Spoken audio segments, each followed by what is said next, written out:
Hi friends, मेरे channel में आपका स्वागत है। आज मैं आपको typical detail of isolated footing और जो कॉलम है उसके बारे में बताऊंगा। तो कॉलम में रेनफोर्समेंट किस तरह से डाला जाता है और कन्फाइनमेंट जोन, रेगुलर जोन क्या होता है, उसमें स्टील किस तरह से डाला जाता है उसके बारे में बताऊंगा। और कॉलम में लेपिंग जो आता है वो कहाँ पे डालना चाहिए और किस तरह से डालना चाहिए उसके बारे में है। ठीक है। तो वीडियो शुरू करने से पहले अगर आपको मेरा वीडियो अच्छा लगे लाइक कीजिए, शेयर कीजिए, सब्सक्राइब कीजिए और अपने फ्रेंड सर्कल में भी भेजिए, उनको भी बोलिए। ठीक है।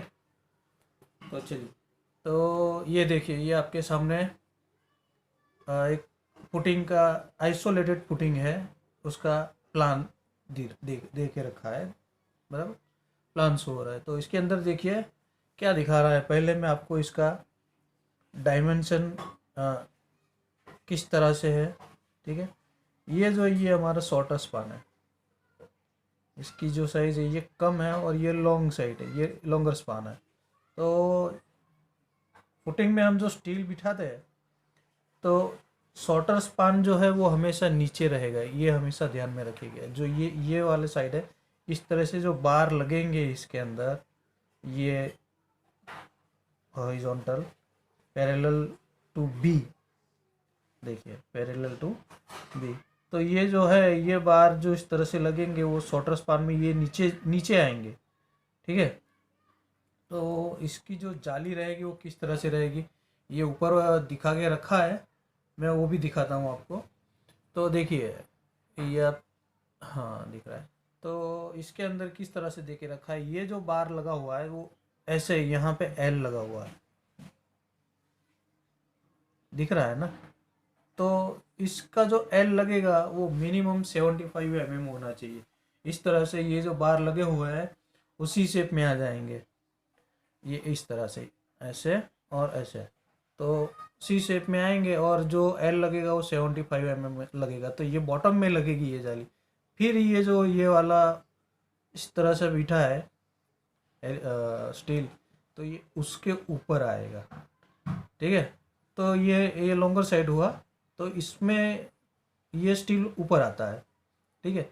तो इसमें जो स्टील आ रहा है वो भी उसी तरह से सी शेप में, मतलब जो इसमें एल लगा हुआ था उसी तरह इसमें भी इधर और इस साइड में कवर छोड़ के और एल किया जाएगा। ठीक है। तो ये है। और एक चीज़, ये जो डॉटेड लाइन शो हो रही है, ये पुटिंग करने से पहले नीचे पीसीसी किया जाता है, तो वो 150 चारों तरफ से बढ़ा के किया जाता है, ताकि जो फॉर्म वर्क हम करेंगे तो उसके ऊपर हम उसको खड़ा कर सके, इसके लिए ये किया जाता है। ठीक है। तो ये था आइसोलेटेड पुटिंग के बारे में। अब कॉलम की डिटेल देख लेते हैं। तो ये कुछ इस तरह से कॉलम है, ये आइसोलेटेड पुटिंग है। तो ये हमारा जो है, ये इसको, ये नीचे की जो साइड है इसको स्मॉल डी से हम कहते हैं। ठीक है। स्मॉल डी दिखा के हमें, ये छोटा जो है वो यहाँ तक है, तो स्मॉल डी कितना दे के रखा, ड्राइंग में दे के रखा था वो 150 200 कुछ भी हो सकता है, उसके हिसाब से वो रखा जाता है। ठीक है। तो उसको स्मॉल डी कहते हैं। और यहाँ तक की जो डेप्थ है, ये जो ये आप देख रहे हैं, ठीक है, ये स्टील जहाँ पे आ रहा है टॉप में, इसको हम कैपिटल डी की तरह शो करते हैं। ठीक है। तो इसमें जो ये वर्टिकल बार आ रहा है हमारा, वर्टिकल बार जो भी होंगे, तो इसमें क्या दे के रखा है, मिनिमम 450 तो जो ये बार आ रहा है इस तरह से आएंगे और 450 तक ऐसे एल लगेगा। ठीक है। इस तरह से जो वर्टिकल बार है हमारे में, वो आपको दिखाता हूँ। मान लीजिए कुछ इस तरह से स्टील आ रहा है। ठीक है। तो ये जो है, ये हमारा कितना आएगा, 450 इस तरह से सब डायरेक्शन में। मतलब मान लीजिए कि टॉप में मैं आपको प्लान दिखाता हूँ, कुछ ये स्टील दिख रहा है। ठीक है। मान लीजिए कुछ टोटल 8 बार्स आ रहा है, तो ये जो बार है इस तरह से, ये डायरेक्शन में, ये जो इस डायरेक्शन में, इस तरह से ये सब डायरेक्शन में 450 तक जाएंगे। ठीक है। ये हम ऊपर से देखेंगे तो ये कॉलम है फ्रेंड्स, ये प्लान है। तो प्लान में जो स्टील नीचे हुआ तो ये जा रहा है सभी दिशाओं में, उसको 450 mm तक हम ये करेंगे, एक्सटेंड करेंगे। ठीक है, तो इस तरह से इसके अंदर ये किया जाता है। अभी जोन के बारे में मैं आपको बता देता हूँ। तो देखिए, जोन कन्फाइनमेंट जोन यानी जहाँ पे ज़्यादा स्टीरअप जो है उसका सेंटर जो रहता है वो कम रहता है, यानी ज़्यादा स्टीरअप डाली जाती है, उसको कन्फाइनमेंट जोन बोला जाता है। और जिसमें ये बीच का पोर्शन है, मतलब यहाँ पे क्या है, सब लोड ये सब यहाँ पे ही सब कॉन्सेंट्रेट होने वाले हैं, जो बीम जंक्शन आएंगे वो भी यहीं पे आने वाले हैं। तो मतलब जो भी कुछ होगा ज़्यादा यहाँ पे ही आने वाला है। तो इस जंक्शन को अच्छे से वो ये करने के लिए यहाँ पे इसको कन्फाइनमेंट जोन, यानी बीम आएगा, बीम से नीचे आएगा। ठीक है, तो जो भी स्ट्रेचेस हमारे आने वाले हैं वो कहाँ बीम थ्रू आएंगे और जंक्शन पे ही आएंगे ज़्यादा करके। तो ये जो है इसके लिए वजह से ये हम इसको कन्फाइनमेंट जोन कहते हैं। तो देखिए, कन्फाइनमेंट जोन जो है वो किस तरह से रहेगा और उसके अंदर क्या क्या हम करते हैं। पहले देखिए, confinement zone is the confined reinforcement zone. तो मैं बता दिया किस तरह से, उसमें क्या क्या हो सकता है। पहला देखिए, लार्जर डायामीटर ऑफ कॉलम, यानी जो डायामीटर है वो बड़े रहेंगे।